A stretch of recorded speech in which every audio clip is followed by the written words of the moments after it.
नमस्कार, जोहार। तो भारत मित्र देख रहे हैं आप। मेरा नाम अभिषेक भारती। सहायक आचार्य परीक्षा का रिजल्ट आया कक्षा 6 से 8 तक के लिए जो शिक्षक होंगे उसके लिए। लेकिन अब इस रिजल्ट को लेकर के विवाद शुरू हो गया और इस रिजल्ट में क्या दिक्कत थी इसको समझाने के लिए पहले रिजल्ट आया था उस रिजल्ट को आप देखिए। क्या हुआ कि पहले जेएसएससी ने रिजल्ट निकाला, उसको लेकर के विवाद हुआ। फिर दूसरा रिजल्ट, अब संशोधित रिजल्ट निकाला। तो पहले 1629 लोगों को पास डिक्लेयर किया गया था। दूसरी बार जब रिजल्ट निकला तो वो 1429 हो गया, मतलब 200 लोगों को गायब कर दिया गया। अब इसको लेकर के सवाल खड़े हो रहे हैं। पहली बार जो रिजल्ट निकला था तो हमने आवाज उठाई थी। क्या हुआ था देखिए, इसको देखिए, जो लेटर हम आपको दिखा रहे हैं, ये अभिमन्यु राउत है। इनका जो रोल नंबर है 129289343। ठीक है। अब इसमें आपत्ति क्या है? आपत्ति ये है कि अभ्यर्थी BC1 कोटि के हैं, लेकिन जेएसएससी के द्वारा इनका चयन काउंसिलिंग के लिए किया गया है और वो भी जनरल कोटि में। ठीक है। तो इसमें यह कहा जा रहा है कि भाई इनका चयन काउंसिलिंग के लिए जनरल कोटि में किया गया है। इनका JTET का मार्क्स 52% है, जबकि जनरल कोटि के लिए ये 60% होना चाहिए। तो भाई जब ये BC1 के हैं, ये जनरल कोटि से गए हैं, तो इसको लेकर के विवाद उठा कि भाई इनका जनरल कोटि से आपने किया कि ठीक है भाई, जनरल कोटा से आप इनको जो है सेलेक्ट कर रहे हैं। तो जनरल कोटा के लिए जब आप इनको सेलेक्ट कर रहे हैं तो JTET का मार्क्स मिनिमम उसमें जनरल कोटा के लिए 60% होना चाहिए, लेकिन यहाँ पर नहीं है। यहाँ पर इनका 52% मार्क्स है। तो इस तरीके के बहुत जिलों से है, पलामू से है, पलाना जगह से है, ठेकाना जगह से है, बहुत जगह से है। तो जिसके बाद अब एक संशोधित रिजल्ट जारी किया गया। संशोधित रिजल्ट जो जारी किया गया वो रिजल्ट हम आपके सामने पहले रख देते हैं। देखिए, इस रिजल्ट को जारी करने से पहले, चूंकि आरक्षण को लेकर के ही सारा विवाद था। विवाद क्या था ये समझिए कि भाई विवाद ये था कि मान लिया कि कोई अगर आरक्षित कोटे का है और उसका चयन सामान्य कोटे में हुआ, तो क्या उसको सामान्य कोटे में ही रहने देना चाहिए या फिर उसको आरक्षित कोटे में मूव कर देना चाहिए? इसी को लेकर के विवाद था। तो इसको जेएसएससी ने संशोधित करके रिजल्ट दिया। अब जो रिजल्ट दिया, उस रिजल्ट को जारी करने से पहले जैसा आप देख सकते हैं कि इस रिजल्ट में बाकायदा पहले government of NCT Delhi and other versus Pradeep Kumar and other का केस का उल्लंघन किया गया। 2019 का एक न्यायाधीश का जो है इसमें मतलब हवाला दिया गया और इसी आधार पर जेएसएससी रिजल्ट जारी करता है।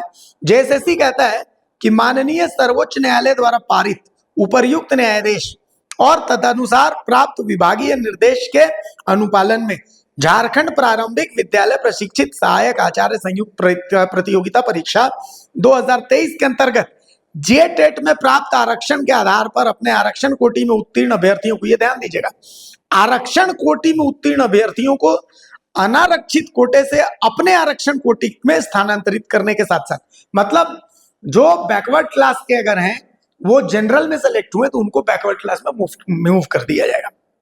उसी तरीके से पारा कोटि के वैसे अभ्यर्थी जिनके द्वारा अधिकतम उम्र सीमा की छूट और रियायत प्राप्त की गई है को अनारक्षित कोटे से आरक्षण कोटि, मतलब पारा जो पैरा शिक्षक जो है उनको कुछ रियायत मिली थी, तो उनको भी जो अनारक्षित कोटा था यानी अनरिजर्व था, उससे वहां से उनको रिजर्व कैटेगरी में स्थानांतरित कर दिया गया और उसके बाद फिर ये रिजल्ट दिया गया।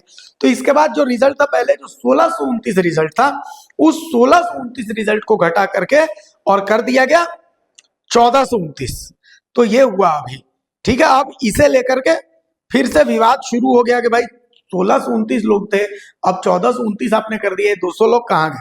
अब कुछ चीजें हैं जो आपके सामने हम लेकर के आए। आरक्षण को लेकर के एक केस स्टडी है, वो केस स्टडी हम आपके स्क्रीन पर दिखाते हैं। देखिए, ये है पहला केस है Indira Sahni versus union of India. ये 1992 का केस था और इसमें नतीजा क्या निकला, कोर्ट का फैसला क्या है कि यदि कोई आरक्षित वर्ग का उम्मीदवार सामान्य मेरिट से चयनित होता है तो उसे जनरल कैटेगरी में चुना जाएगा।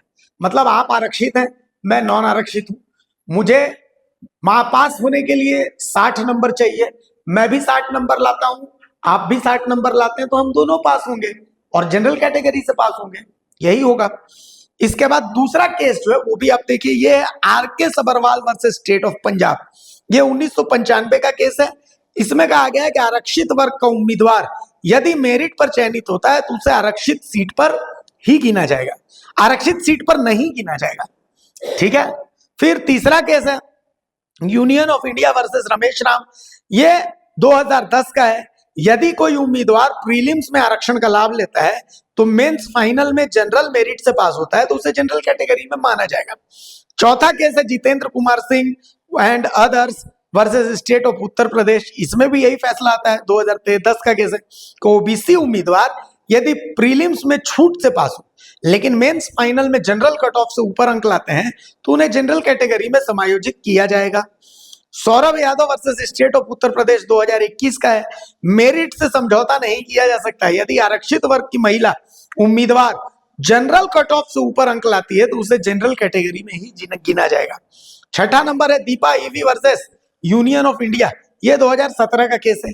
जो आरक्षित वर्ग का उम्मीदवार सामान्य मेरिट से चयनित हो चुका है वो आरक्षित सीट पर नियुक्ति का दावा नहीं कर सकता। मतलब सामान्य से अगर कोई आरक्षित पास हो गया तो उसको फिर जनरल सीट पर, जो आरक्षित सीट है, आरक्षित वाला अगर जनरल से पास हो रहा तो आरक्षित वाला पर वो दावा भी नहीं कर सकेगा, ये कोर्ट। अब सबसे इंटरेस्टिंग केस ये टीना डाबी का मामला है। टीना डाबी केस जिसमें पीटी उसने शेड्यूल कास्ट श्रेणी में क्वालिफाई की थी टीना डाबी ने, लेकिन फाइनल मेरिट जो है वो जनरल श्रेणी में है। तो ऐसे में यह मामला वास्तव में आरक्षण नियमों के लिए स्थापित सिद्धांत को यह दर्शाता है। आप देखिए इसको, इसमें पात्रता परीक्षा एलिजिबिलिटी क्वालिफाइंग एग्जाम, इसमें उम्मीदवार अपनी मूल श्रेणी के क्वालिफाई कर सकता है। अंतिम मेरिट चयन सूची मुख्य परीक्षा के अंक के आधार पर बनती है। अगर कोई आरक्षित श्रेणी का उम्मीदवार मुख्य परीक्षा में अनारक्षित वर्ग के बराबर या उससे अधिक अंक ले आता है तो उसे अनरिजर्व्ड में गिना जाता है। टीना डाबी केस में भी यही हुआ था।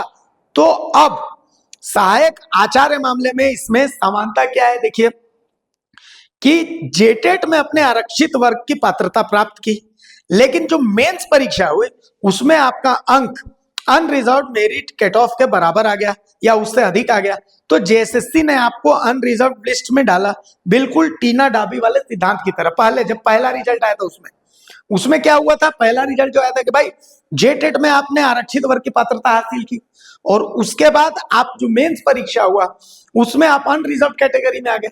तो जेएसएससी ने कहा कि ठीक है, आपको अनरिजर्व किस कैटेगरी में हम आपका रिजल्ट देते हैं।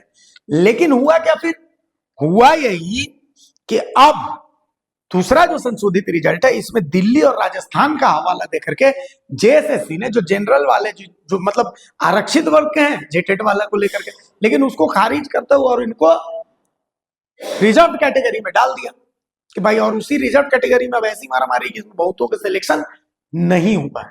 तो यही विवाद है। अब समझिए कि जेएसएससी अगर ऐसे कर सकता है, शिक्षा विभाग अगर इसे कर सकता है, तो ऐसे में जो पारा शिक्षकों का मामला था उसमें उत्तर प्रदेश और बिहार का उदाहरण देके इन पारा शिक्षकों को समायोजित क्यों नहीं किया गया। अगर कोर्ट के ऐसे केसेस, पुराने केसेस का हवाला देकर के, और आप राजस्थान और दिल्ली के इन केसेस का हवाला दे रहे हैं, तो जिन केस स्टडीज को हमने दिया उसका हवाला देते हुए आपने इनको समायोजित क्यों नहीं किया। तो कुल मिलाकर के जेटेट झारखंड का ही लड़का देगा, जेटेट कोई बाहर का तो देगा नहीं। तो और आपने सीधे जेटेट वालों को खारिज कर दिया, नहीं ठीक है, वो आप जेटेट में ऐसा था तो आप जो है अब रिजर्व से सीधे अनरिजर्व से रिजर्व में आ रही है। तो ये बड़ी विडंबना है। आपको अपनी जो नियमावली थी उस नियमावली में इसका उल्लंघन करना था, आपने उस नियमावली में उसका उल्लेख करना था, लेकिन आपने तो उसका उल्लेख भी नहीं किया। तो कुल मिलाकर के सहायक आचार्य की नियुक्ति में एक बार फिर से बहुत सारे सवाल खड़े हो रहे हैं और जेएसएससी के उन अधिकारियों पर भी सवाल खड़े हो रहे हैं जो इस तरीके के नियम कानून डिजाइन करते हैं। मतलब एक परीक्षा ऐसी नहीं करवा सकता जेएसएससी जिसमें कोई विवाद ना। अगर खबर पसंद आए तो आप QR स्कैन कर दें हमारा साथ।